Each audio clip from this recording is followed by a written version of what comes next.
Sobat Hijau. Halo Sobat Hijau, gemilang aksiku batch 4 baru aja selesai nih. Yuk kita lihat keseruannya.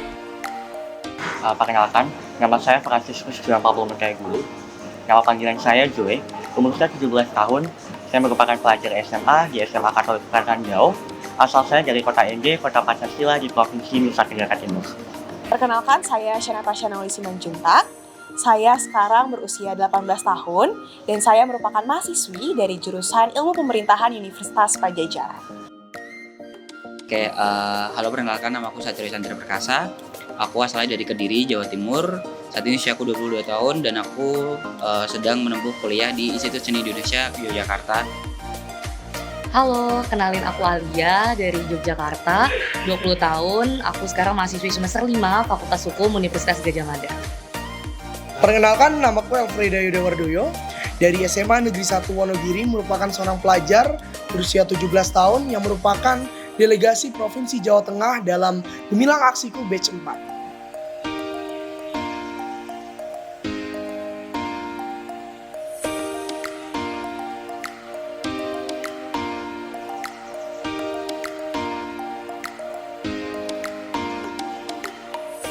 Kesan pesannya dalam kegiatan ini tentunya sangat menarik dan juga benar-benar sangat berkesan bagi kami, khususnya pada pelajar yang berusia 17 tahun, yang mana pada batch 4 ini kami diajak untuk berproses dan belajar bersama Ditjen PPKL Kementerian Lingkungan Hidup dan Kehutanan dalam proses pembangunan Ibu Kota Negara Baru atau Nusantara yang berada di Kalimantan Timur.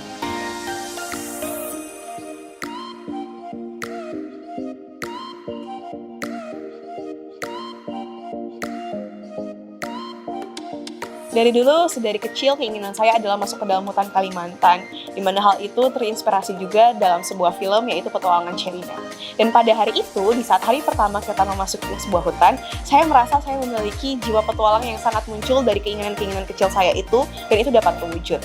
Satu hal yang paling saya syukuri lagi adalah saat dimana saya tahu bahwa hutan Indonesia saya itu memiliki banyak sekali jenis tanaman-tanaman dan keanekaragaman, yang ternyata hal itu juga diawetkan sehingga itu dapat menjadi salah satu tabungan emas dari Indonesia itu sendiri untuk diperkenalkan di kancah dunia.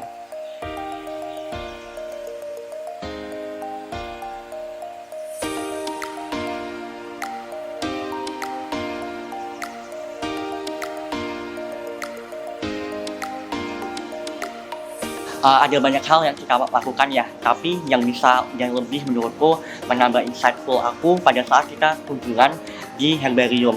Di situ kita belajar tentang bagaimana kita mengenal herbal-herbal yang ada di Indonesia, atau bahkan beberapa tanaman-tanaman yang bahkan kita tuh sebelumnya kita nggak tahu kalau itu pernah ada, dan ternyata itu memang ada, terutama endemik dari Kalimantan Timur. Sehingga hal tersebut bikin aku jadi tertarik untuk terus mendalami bagaimana tanaman-tanaman tentunya yang endemik dari beberapa daerah.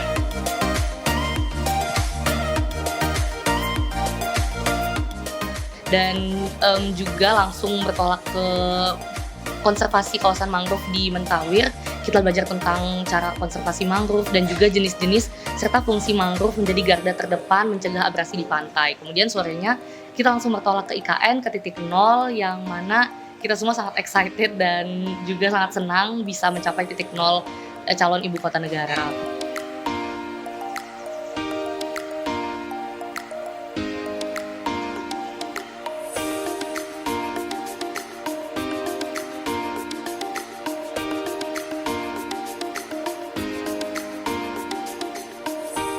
Hari ini, tadi pagi kita ke Gua Tapak Raja, itu yang justru ini hal yang menarik banget tempatnya karena kita datang sebuah daerah, sebuah wisata yang itu justru adalah bekas galian dari tambang batu bara.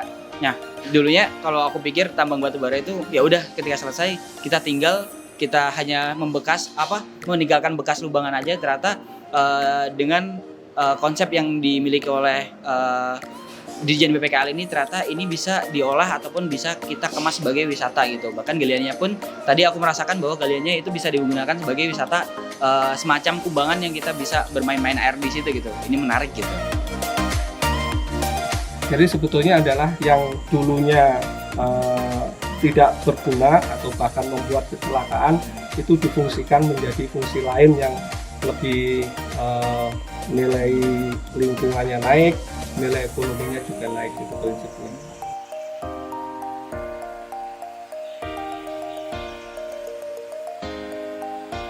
Teman-teman, ayo kita ke Gua Tapak Raja. Di sini banyak wahananya, seru-seru. Jadi kalian kesini harus coba ya. Saya akan mengatakan kepada mereka bahwa disinilah saatnya kita bersiap-siap. Karena di tahun yang akan mendatang, di tahun 2045, di mana IKN dinanti-nantikan dan digadang-gadangkan untuk selesai, kita dapat mengambil bagian. Dan terutama adalah untuk tetap menjaga apa yang sebenarnya ingin diwujudkan di masa depan, yaitu penghijauan. Ilmu dan pengalaman yang aku dapatkan tentu akan aku share setelah ini kepada teman-teman semua, baik secara offline maupun online di sosial media, agar teman-teman semua dapat merasakan nih apa yang aku rasakan di IKN dan di Kalimantan, bahwa kita semua punya tanggung jawab moral dan tanggung jawab secara wajib untuk menjaga lingkungan dan untuk masa depan kita nanti. Saya untuk gemilang aksiku, terutama bagi batch 4 ini dan batch-batch selanjutnya, adalah supaya gemilang aksiku akan terus selalu ada dan selalu berkontribusi bagi lingkungan Indonesia, terutama di beberapa pulau-pulau yang akan menjadi titik fokus nantinya. Dan nantinya akan menjadi suatu event yang akan disukai dan selalu disukai oleh banyak kalangan, mulai dari pelajar hingga mahasiswa, dan nantinya akan selalu menjadi hal yang seru dan juga hal yang bermakna untuk kita semua. Mungkin next bisa coba di daerah perairan atau enggak di laut, dan mungkin ragam lagi gitu. Kalau di batch sebelumnya kan juga di sungai gitu, jadi biar lebih ilmunya tuh lebih beragam lagi, dan konsep pembelajaran ini bisa lebih holistik untuk dipelajari oleh teman-teman yang tertarik di kegiatan ini gitu. Harapannya semoga Ditjen PPKL, Kementerian Lingkungan Hidup dan Kehutanan Republik Indonesia semakin maju dan juga semakin berkembang untuk dapat menggandeng teman-teman pelajar yang nantinya teman-teman pelajar juga memiliki harapan dari saya untuk dapat menciptakan kesadaran dari dalam lubuk hatinya yang nantinya menyebarkan virus positif seperti tadi yang saya katakan.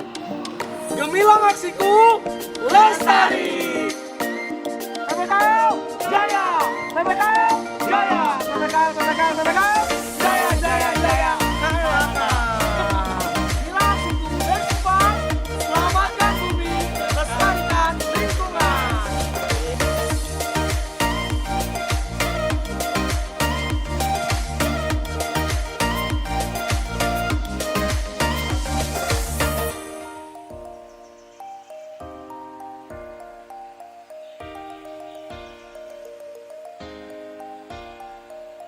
Gimana? Seru banget kan?